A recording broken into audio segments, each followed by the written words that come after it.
ஒரு 10 காஞ்ச மிளகாவ தண்ணி ஊற்றி கொதிக்க வச்சு தனியாக எடுத்து வச்சுங்க.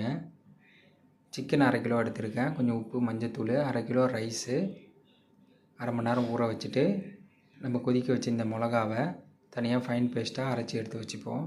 வேறு எந்த பவுடரும் நம்ம இதில் ஆட் பண்ண போகிறதில்ல. வெறும் சில்லி அரைச்ச பேஸ்ட்டு தான் போடுறோம். ஃபஸ்ட்டு சாப்பாடை வடித்து வச்சுக்கிறோம். கொஞ்சம் மல்லி புதினா போட்டு ஒரு 3/4 பதத்துக்கு சாதம் வந்தோடனே தனியாக எடுத்து வச்சுங்க. அப்புறமா ஒரு பேனில் கொஞ்சம் எண்ணெய் ஊற்றி கொஞ்சம் நெய், 3 பட்டை, 3 கிராம்பு, 3 ஏலக்காய் போட்டு கொஞ்சம் புதினா, மல்லி, வெங்காயம், தக்காளி வதக்கி எடுத்து வச்சுருங்க. நம்ம ரைஸ் ஆற வச்சு தனியாக எடுத்து வச்சிட்டோம்.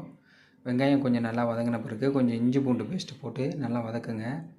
இஞ்சி பூண்டு பேஸ்ட்டு வதங்கின பிறகு கொஞ்சம் மல்லித்தழையும் புதினாவும் ஆட் பண்ணுறேன். அரைச்சி வச்சுருக்க மிளகா பேஸ்ட்டையும் போடுறோம். காரத்துக்கு இது தான், பச்சை மிளகாலாம் இல்லை. மிளகாத்தூளும் நம்ம யூஸ் பண்ண போகிறதில்ல.